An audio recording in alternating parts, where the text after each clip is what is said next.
Menjadi orang sukses itu bisa dipelajari. Ibaratnya seperti sebuah otot, ketika kamu melatihnya secara rutin, maka kamu akan semakin mudah untuk menghadapi tantangan hidup dan mencapai apa yang kamu inginkan. Ini memang tidak mudah, tapi kamu bisa memulainya dengan berhenti membuat alasan. Manusia sering mengalami sebuah paradoks. Di satu sisi, kita butuh sebuah alasan untuk membuat kita merasa kalau kita adalah orang yang rasional. Tapi di sisi lain, kita sering menggunakan alasan untuk menjustifikasi kenapa kita tidak melakukan komitmen yang sudah dibuat. Banyak alasan muncul karena kita seringkali tidak memberikan prioritas utama pada hal yang kita merasa kita inginkan dalam hidup. Salah satu alasan terbesar adalah kita merasa tidak punya waktu. Tapi ketika kamu merasa hal itu adalah prioritas, maka kemungkinan besar kamu akan menghentikan apapun yang kamu kerjakan sekarang untuk memenuhi komitmen tersebut. Ingat, ketika kita melakukan sesuatu, maka hal ini butuh niat yang kuat dan perhatian penuh. Kamu akan selalu menemukan alasan kenapa kamu tidak bisa mengerjakan sesuatu. Jadi, ketika kita berhenti menggunakan alasan untuk menjustifikasi diri, maka kita sedang meningkatkan peluang kita untuk berubah, menjadi lebih realistis, dan menjalani hidup yang lebih memuaskan. Halo semuanya, nama saya Michael. Selamat datang di channel saya, Si Kutu Buku. Kali ini saya akan bahas buku The Achievement Habit karya Bernard Roth. Buku ini membahas bagaimana kita bisa berhenti berharap sesuatu untuk berubah dan mulai mengambil aksi nyata untuk berubah. Ada sebagian orang yang sepertinya jago banget bisa menyelesaikan semua tugas yang diberikan dengan baik, atau mencapai tujuan besar yang sudah dipasang. Apa rahasianya? Kok mereka bisa disiplin dan punya komitmen teguh mencapai hal tersebut? Jawabannya bukan ada pada dalam genetika mereka. Tapi siapapun bisa belajar untuk punya performa yang tinggi. Mungkin hal yang menghalangi antara apa yang kita inginkan adalah karena kita suka membuat alasan di kepala kita. Alasan ini yang menghambat kita mengubah masalah yang utama, yaitu perilaku kita sendiri. Alhasil, kita melakukan kesalahan yang sama terus-menerus, lagi dan lagi. Banyak dari perilaku kita merupakan hasil dari sebuah kebiasaan daripada sebuah pemikiran rasional. Kamu melakukan apa yang kamu lakukan, lalu kamu membuat alasan untuk menjustifikasi apa yang kamu lakukan. Banyak hal di dunia berada di luar kendali, tapi kamu bisa menentukan apa yang kamu rasakan.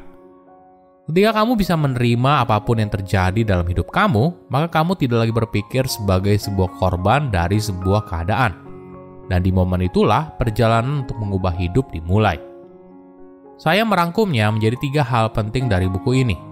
Pertama, rahasia orang sukses. Apakah kamu ingin jadi orang yang punya disiplin tinggi? Apakah kamu ingin meraih target besar yang sudah kamu buat? Atau kamu ingin mencapai resolusi yang sudah kamu buat di awal tahun? Tentu saja mau kan? Tapi bagaimana caranya? Mungkin kamu harus melihat gap antara apa yang kamu inginkan dan apa yang harus dikerjakan. Contohnya begini, bayangkan kamu ingin mengambil sesuatu dari tangan orang lain. Ketika kamu hanya coba-coba, orang lain akan melihat juluran tanganmu, lalu mengencangkan kepala mereka. Di skenario tersebut, kamu tidak menggunakan tenaga yang cukup dan kamu tidak bergerak lebih cepat. Nah, bagaimana kalau kamu melakukan alternatif lain? Daripada kamu coba-coba, kamu langsung merebut barang tersebut dari genggaman tangan orang lain. Dengan begitu, orang itu tidak punya cukup waktu untuk melawan. Intinya, mungkin hambatan satu-satunya adalah dirimu sendiri. Sedangkan yang lain hanyalah alasan yang kamu buat atau batasan mentalmu sendiri. Jika kamu tidak bahagia dengan hidupmu sekarang, maka itu tugas kamu untuk merubahnya.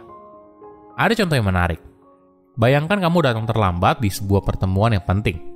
Kemungkinan besar sebelum kamu masuk ke ruangan itu, otak kamu sedang berjibaku untuk mencari alasan yang dapat diterima demi menjustifikasi keterlambatanmu. Alasan paling umum adalah macet, atau mungkin kamu bisa bilang kalau ban kendaraanmu bocor dan sebagainya. Tapi apabila kita mau jujur, setiap hari pastinya selalu macet. Kamu tidak pergi lebih awal karena sebenarnya kamu tidak menaruh prioritas tinggi pada pertemuan itu. Jadi, berhenti mencari alasan karena hal ini akan menghambat kamu untuk membuat keputusan yang lebih baik dan benar-benar mengubah perilaku yang kamu inginkan.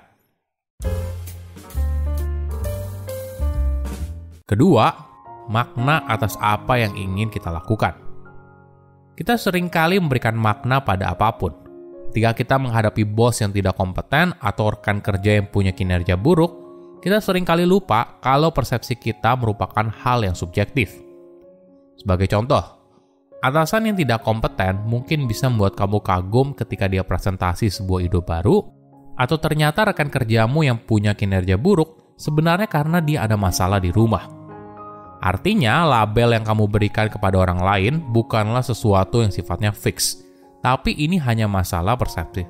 Tapi ini hanya masalah perspektif saja.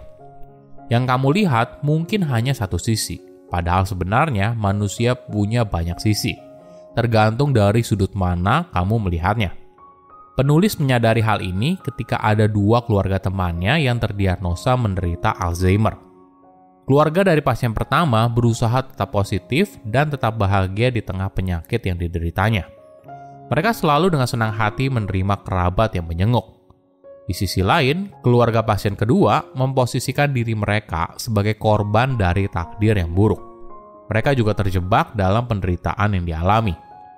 Sebuah penyakit yang sama, tapi memiliki makna berbeda bagi orang yang berbeda. Kamu bisa menjadi orang dengan performa tinggi ketika kamu berhenti memberikan label. Bayangkan kalau kamu sedang kehilangan pekerjaan, lalu memberikan label kalau kamu adalah seorang pecundang.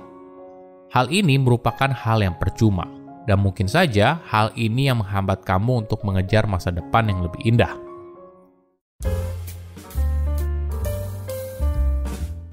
Ketiga, sukses tidak sendirian.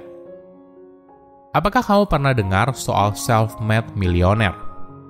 Kalimat ini biasanya menjelaskan seorang yang menjadi kaya raya atas usahanya sendiri, tanpa mendiskreditkan pencapaian yang sudah diraih. Tapi jika kita bicara soal sukses, jarang sekali merupakan jalan seorang diri. Dalam perjalanannya, kamu mungkin saja butuh bantuan.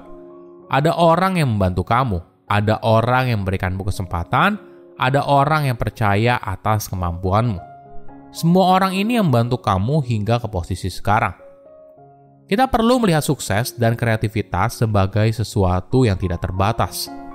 Ketika orang lain sukses, maka jangan menganggap kalau hal ini justru membuat kamu jadi gagal atau peluang kamu untuk sukses jadi terhambat. Mungkin kita bisa melihat orang lain sebagai sumber untuk belajar. Begitu juga dengan dirimu yang berbagi pengetahuan dengan mereka. Inilah wajah dunia modern. Untuk sukses tidak bisa seorang diri. Kerjasama menjadi bagian yang vital. Bukan hanya untuk sukses, tapi juga untuk hidup yang bahagia. Silahkan komen di kolom komentar pelajaran apa yang kalian dapat ketika baca buku ini. Selain itu, komen juga mau buku apa lagi yang saya review di video berikutnya. Saya undur diri, jangan lupa subscribe channel YouTube Sikutu Buku. Bye-bye.